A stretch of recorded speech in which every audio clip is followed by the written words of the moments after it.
Good afternoon. Good afternoon. My name is Mr. Sammy Solis. I'm the principal here at the middle school. I'm joined by Mr. Madrid, our assistant superintendent of middle school, among other things. We're here in the cafeteria. We're going to do our tour of facilities for the middle school. Thank you for being with us tonight, this evening. I know you got a lot of things going on, so we do appreciate you being with us. We're going to start out just a little bit with of the history of the middle school before we go on. It was built around 1980s for roughly under $2 million, which you could not do that today with inflation, that's for sure. We're going to start the tour. We'll walk down to the gym, then we'll walk down a back hall, show you some things that you don't know about until you have to deal with them, right? For the most part, the middle school is it's a nice designed school. It doesn't have a lot of windows, which can be a good thing or a bad thing, depending on how you look at it. It's been kept up well, superficially, I guess, on the outside, but there's a lot of things on the inside that we're going to show you today and talk about today that very few people know. And before we go on, here's just one little caveat, because sometimes when parents ask or the public asks, well, why did you do this with your school? For the record, Mr. Solis was 1 year old when they built the school, and I think I was probably 4 or 5 years old when they built this school. So they didn't ask us about how to build schools back then.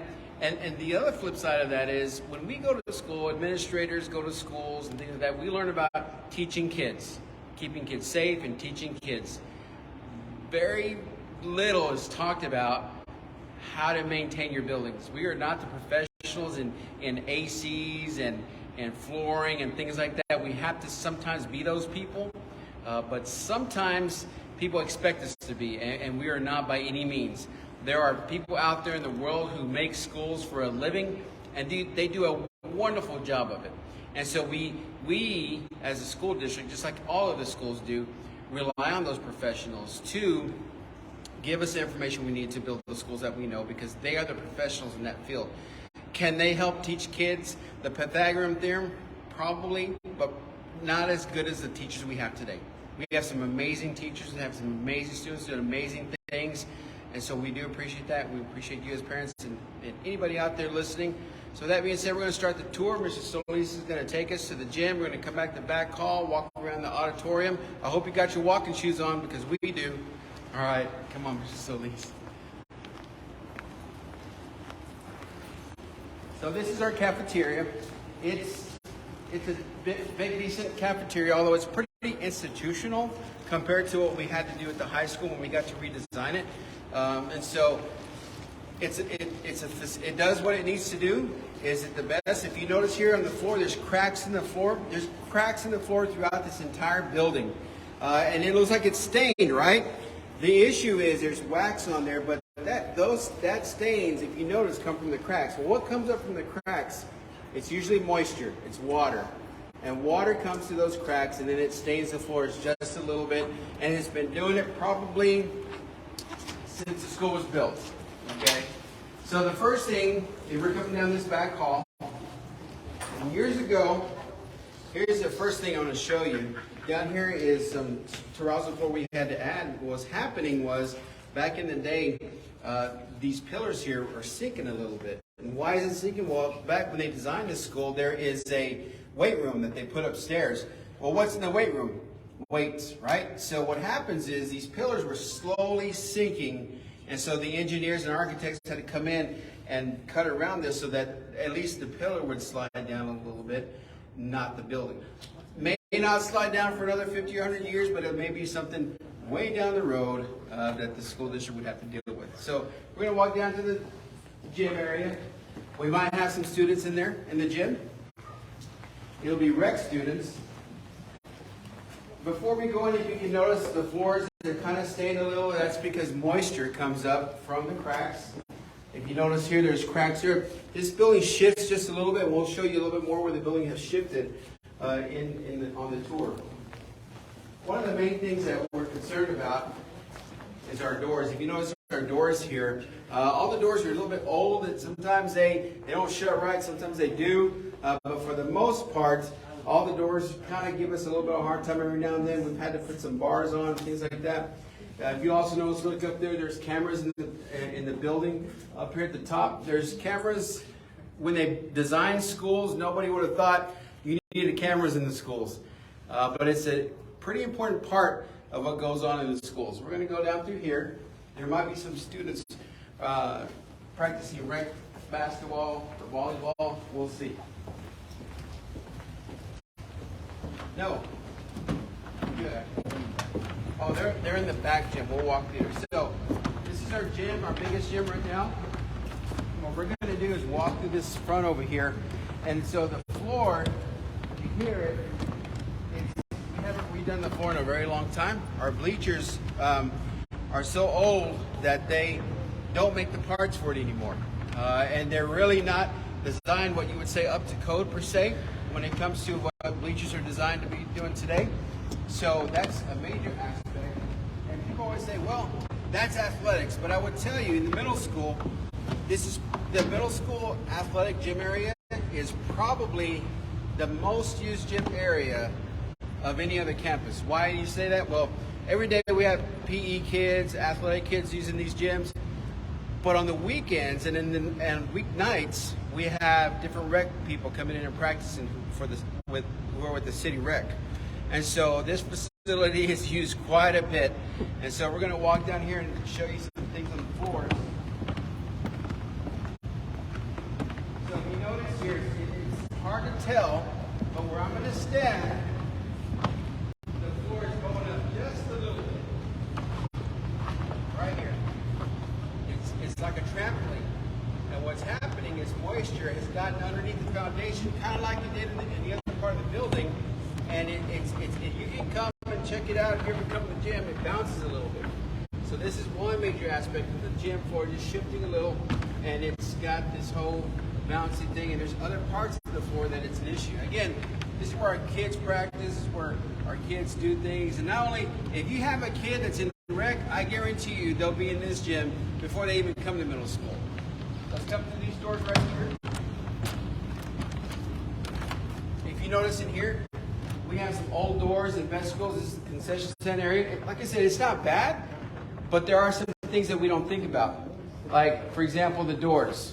These doors sometimes give us issues, just like a lot of doors.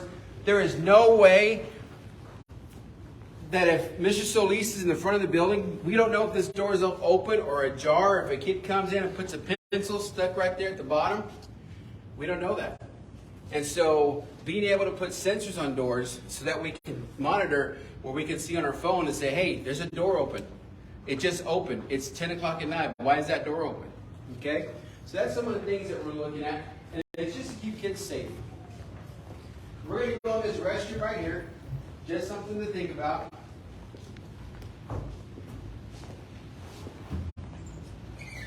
And so, come on in, Reba.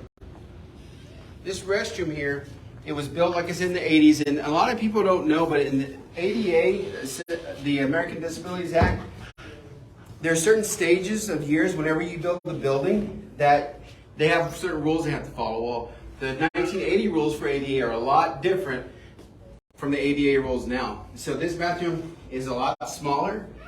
It would not meet the code of ADA right now, but it was because of when it was built in 1980. It did meet the code back then, but it doesn't now.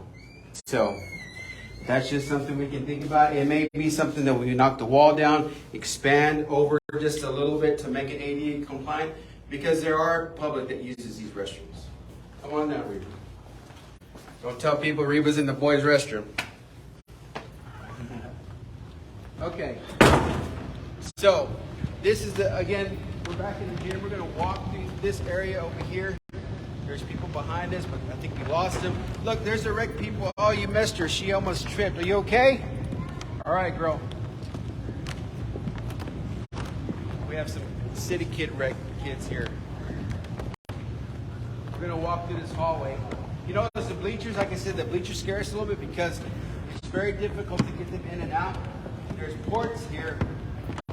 When we've had people come and look at it, they won't even look at it anymore. The manufacturer's like, we don't even deal with those anymore. And so if you know there's ports here where we plug in and move them in and out, but like I said, it's obsolete. Nobody can fix them, and our maintenance men will go around and try to do the best they can.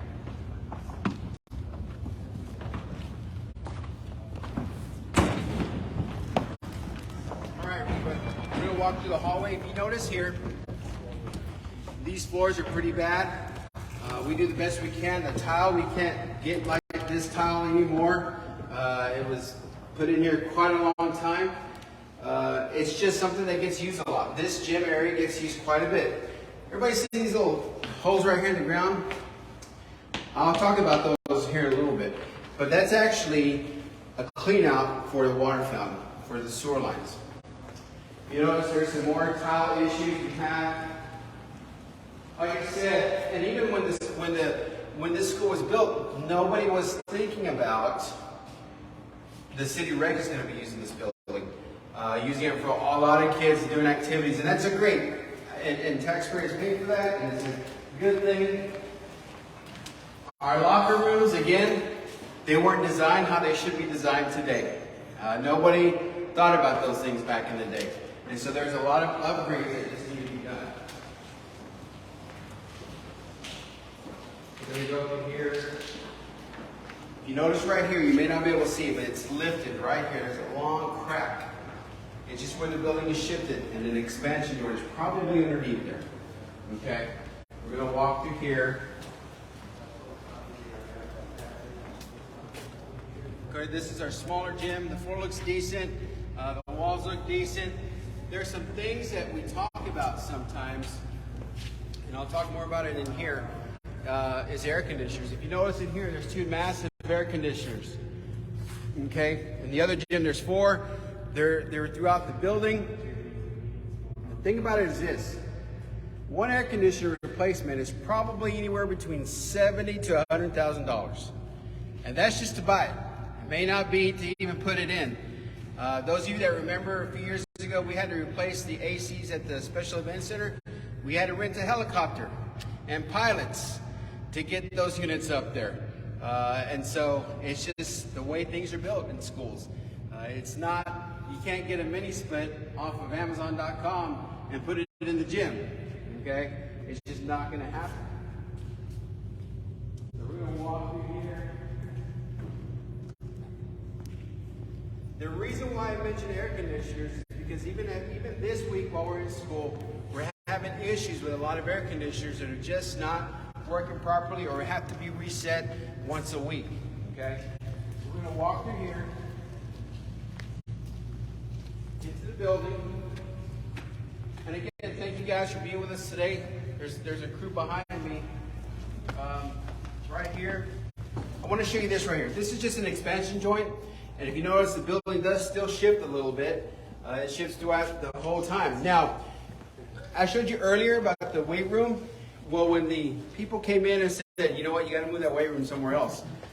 We had a janitor's room, the boiler room and what have you. And so this is the weight room now, okay? Come on in.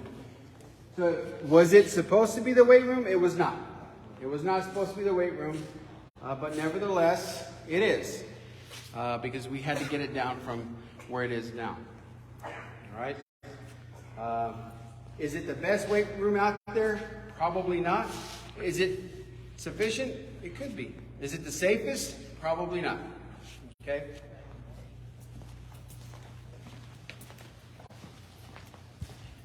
Okay, we're going to come through this. We're going to take a short little tour of the classrooms, back around. The middle school was designed the layout is pretty good because you can stand in certain areas and see a lot of distance. It's a really good setup. You notice there's another expansion joint right here. The lockers they're obsolete now. Everything is so computerized and things like that, and Fort Stockton ISD and the people, you guys, the public, passed the bomb for technology. And that's where it's headed to. Nobody knew in 1980 all the internet that we're going to be using in the schools. Nobody knew. And in 20, 30 years, we're not going to know now what schools are going to be like in 20, 30 years. You notice there's cracks again. It's just the way it is, you know. So these lockers were not here at one point. Those of you that remember middle school, we had to move these from the middle of the school because it was just too congested. Okay. The classrooms, like I said, the classrooms, we'll open up one right here. Mr. Solis, let me show you the tile just in one of these classrooms. The tile, they may have replaced some of the classrooms years ago, but just like anything with a wear and tear, they just come up, okay? You notice here, here's one spot where there's tile coming up just from wear and tear. You can tell why is it here, because there's a walkway where kids walk into here and they take tests and what have you, okay? So it's just a high traffic, high use area. What happens with tile with high use area? It's not ceramic tile, but it is VCT tile, okay? Let's go through here. Again, thank you guys for being on Facebook Live. I don't know if there's any comments, but if there is, shout out to y'all for being on with us tonight. Okay, I want to show you something. See these circles? There's one there. There's one here. There's about 5 or 6 of them that go down that way. There's about 5 or 6 go all the way down. That's a sewer line. Why is that important? It goes right down the hall. We have some sewer lines that are not in the best shape that they are. And it costs a lot of money to tear up a long hallway like that if we have to. We've had some issues at other campuses with sewer lines just backing up. Just because of cast iron, with the material they used back in the day, it was a thing to do. And so rust happens, things collapse, and so it's issues that we have to deal with. So we're going to come through here.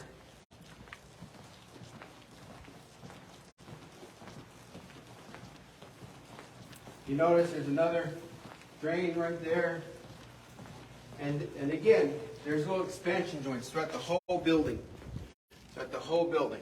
Okay? Now, I want to show you these funny little symbols here. See these funny little lines here? Those little lines had to be cut sometime after the middle school was built. And what was happening is, because the library was built on top, it's a lot of weight. And so the building is sinking just a little bit. So the engineers and architects came in and said, hey, we're going to cut some areas around those pillars so that way just the pillars sink a little bit and not the building itself. It's still a structurally sound building right now, maybe not in 100 years, but right now it is. Okay, if you notice, here's the lockers, they're almost obsolete. Right now, this is dead space. It's not good space. We can use this for classrooms. We can use this to make teachers' rooms a little bit bigger, to have a different setting from what we're used to today. So dead space, not really doing anything, except sometimes kids like to get together and horseplay sometimes. So we're going to come down this way. Again, there's another pillar with a cutout on the floor. Okay. If you notice the cameras, we have cameras throughout the building. Again, nobody would have thought years ago we needed cameras in buildings. They're really important, super important. They're able to do things, and a lot of times it's a deterrent for things that aren't good for schools. It's a deterrent for behavior that's not wanted. So it helps out. For some reason, I don't know why, but they shifted the material on the floor here, but I want to show you we still have the same problems, okay? To the left here is the library upstairs with a lot of books. It's real heavy in the building. Okay, you can't see this, but right up there we had a leak this week. And the leak wasn't from the rain, it was from an air conditioner. That just had, with the condensation was an issue and frozen, so we had a leak here. And it takes a while to get up there from in here. Our janitor's got to get up there, change the ceiling tiles, address the lights. Our roof, the HVAC people, wonderful people, got to fix the ACs. It's just the way it is. But again, it's aging stuff. It's not new. All right. Let me come through here. Here's another expansion joint. But if you notice, here's another pillar. And it had to be cut. Again. Okay? There's another pillar over here that's a little bit worse than that one. Here, if you notice, it's just cracking. Somebody said to me that you just need a new school. There's some great things about our school. Although there's some things that we don't see, we don't know about, that is an issue. It is a huge issue. Okay? Here, if you notice, there's another one. And right in here, it looks like the building is shifted to the side because there's a crack all the way there to all the way back here to the auditorium. And we're going to walk into the auditorium. On top of the auditorium is the library. And this is the auditorium right here. Okay. Decent facility, right? You look at it, okay, it's not too bad, but there's some things we got to notice. We'll walk around here, Reba. We had to retrofit all the lights in here. We were having issues because back in the day, the amount of watts or voltage for the lights wasn't designed for the light bulbs that they sell today. And so we had to retrofit a lot of the light bulbs for this to work. Okay? If you notice up here, the walls are cracking just a little bit. Right over here. See right up at the top? Because it's shifting, it's sinking just a little bit. Okay? You notice there's another crack here where the building is shifting just a little bit. Okay? And what's happening is it's the weight, okay, of the building. Two-story buildings are a little rough. You talk to contractors, they're very weary about building two-story buildings. But they did here. And back in the day, it was, state of the art. Okay?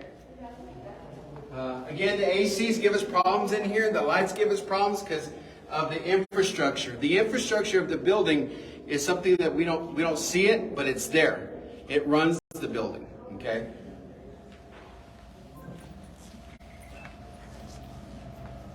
We're going to come back this way. This is one of the scarier parts of the building, if you notice. When somebody comes into the building, they push a button. Then the ladies in the office, wonderful ladies in the office, let them in. And at that point, the research has shown they should still go and see somebody. But if you notice, once those doors are open, it's free reign in the world. You want to believe and trust that everybody has their right frame of mind to do what's best in school. Sometimes that doesn't happen. Okay? So there needs to be a vestibule here for safety so that way we can make sure who's coming in and who's coming out. We need to have panic buttons in our schools where it automatically goes. We have some things that are in place. But again, when we talk from a safety standpoint, there's a lot of things we need to address. Okay? With that being said, I don't know how long this has been. I don't know what time anybody knows. So Ms. Payne said 6:28. Good job, Ms. Payne. Other than that, thank you for being with us tonight. Thank you for the people who joined us. Have a good night. Be safe, and we'll see you next time.